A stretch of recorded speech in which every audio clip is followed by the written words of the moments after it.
Breaking news into First Take, and we begin with some sad news from the sports world. Jerry West, the Hall of Fame player and executive who was the inspiration for the NBA logo, has passed at age 86. He was a prominent member of the NBA and the Los Angeles Lakers and one of basketball's icons.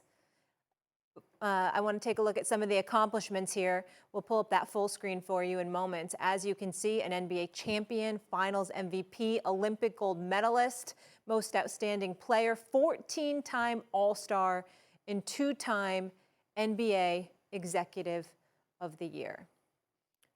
Of course, Stephen A. Smith and Christopher Russo here with me. And Stephen A., I'll start with you. Good morning to you both. Stephen A., your thoughts on the passing of Jerry West?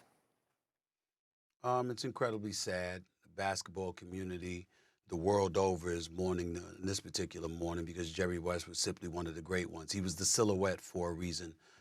We know that he was a champion. We know all those times he was going to the finals. We know that he was relevant to the game of basketball literally from the 60s until he passed away in his sleep last night. And I remember I just got off the phone a little while ago with a couple of people. One was his son, Johnny, who I know pretty well. He's absolutely devastated. My heart goes out to him and the West family because we know how special Jerry West was. Talking to owner Joe Lakeup and reminding me about how he barely even knew Jerry West initially, but knew what respect he commanded and how ultimately they had met at Dan Tanner's and then the restaurant in Los Angeles. And then lo and behold, Jerry West was working with him for the next 6 years. This is the Jerry West that wanted them and insisted on them keeping Klay Thompson instead of trading them. This is a Jerry West that was an architect. One of my fondest memories, Doggy, is that in 2002, 2003, if I remember correctly, after they had started out 0-8 in Memphis, when he was an executive for the Memphis Grizzlies, he went and plucked out of nowhere Hubie Brown, who had retired, who was considered old and ancient or whatever, and Hubie Brown came on board and reminded everybody that he'd forgotten more basketball than most people on this planet would ever know, and really resurrected the reputation of Hubie Brown as a brilliant, brilliant basketball mind. Nobody saw that coming but Jerry West. That was the kind of visionary and basketball savant that he was. Of course, he was the architect of the Los Angeles Lakers. Bill Sharman ultimately had captured a couple of championships in 79, 80, and Magic Johnson's rookie year, and then I believe in 81, 82. But from that point forward, Jerry West had taken over. They had gone to 7 consecutive conference finals, 6 or 7 NBA finals. They had won 3 of the 6 NBA finals that they were in during his tenure. And then years later, when the Lakers went through a little bit of doldrums, he got Shaquille O'Neal to come from from Orlando to Los Angeles, drafted Kobe Bryant, not drafted Kobe Bryant, but basically got him from the Charlotte Hornets who had drafted him. They worked out a draft day trade and what have you, even in advance. And then ultimately the Lakers, we saw what they did with the Shaq and Kobe era and what they accomplished. This was an absolutely incredible basketball mind, somebody that I've had the pleasure of knowing really, really well over the last decade and a half. I know we knew about him, but he and I talked quite often throughout the years, particularly when he was with Golden State, helping them out as well as the Los Angeles Clippers. Kind of crazy at times in a very, very fun way, but you always walked away knowing that you learned a hell of a lot more about the game of basketball than you did before you ran into him. Just a brilliant, brilliant basketball mind, somebody who loved the game, somebody who cared passionately about the game, about uplifting the game, and about people understanding and comprehending all the elements and intricacies that came with the game of basketball from a player's perspective, from a coaching perspective, from an executive perspective, et cetera, et cetera.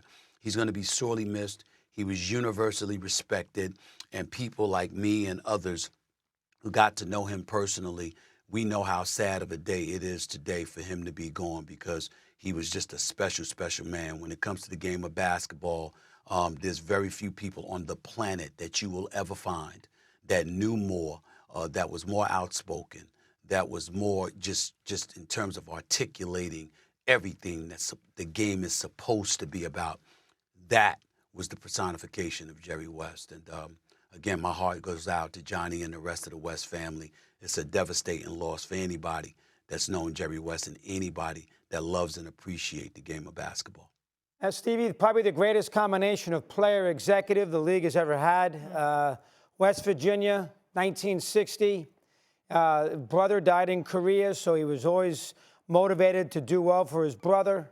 An incredible player. In a lot of ways, Baylor was in Minneapolis. When they got to L.A. in 60, it's almost like West brought the NBA to Los Angeles. Elgin Baylor, too, but Elgin got hurt, and he was with the Minneapolis Lakers. Jerry got drafted by the Lakers, brought his coach out with him, Fred Schaus, and, of course, he kind of didn't start right away, and we all know how great he was. Remember, he is the greatest Celtic opponent in the history of the NBA in the 60s.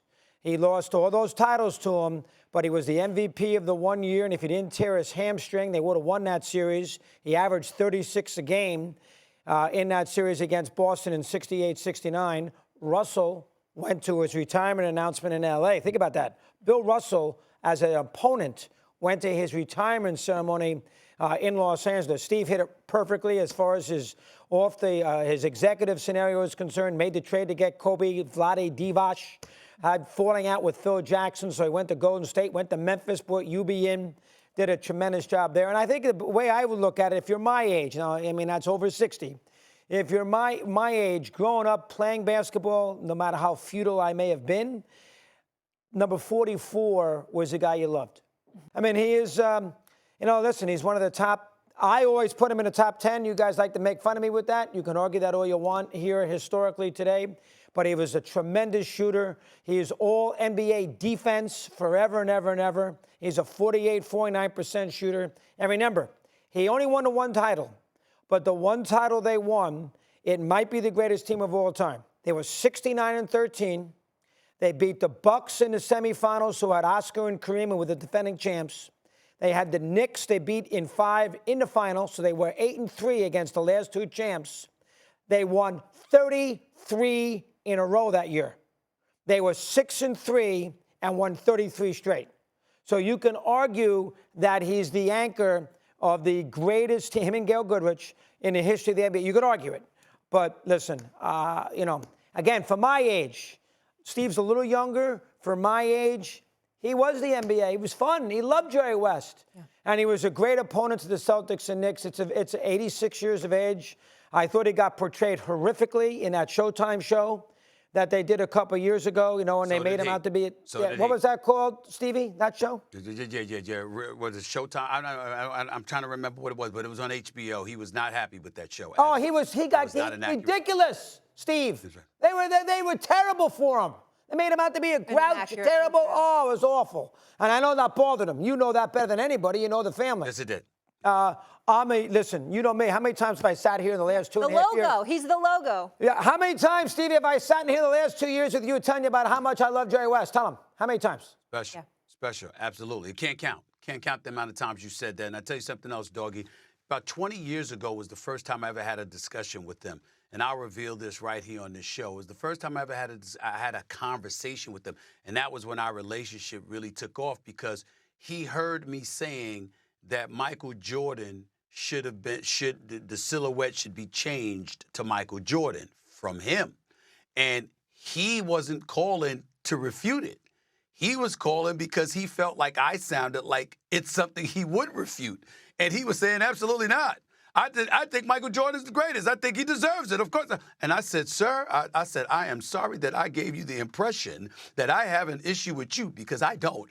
I know who the hell I'm talking to. I know how great you are. Where are these reports you're getting this stuff from? I didn't say that stuff about you. And from that moment forward, we hit it off, and we kept in touch throughout the years until over the last couple of years or so, things were dwindling down a little bit. Obviously, I got a lot busy, and, he's always running around and doing a lot of things. But I often use this line, Doggy, I'm brilliant, because I know I'm not. I learn from those who are, and I just echo what they said.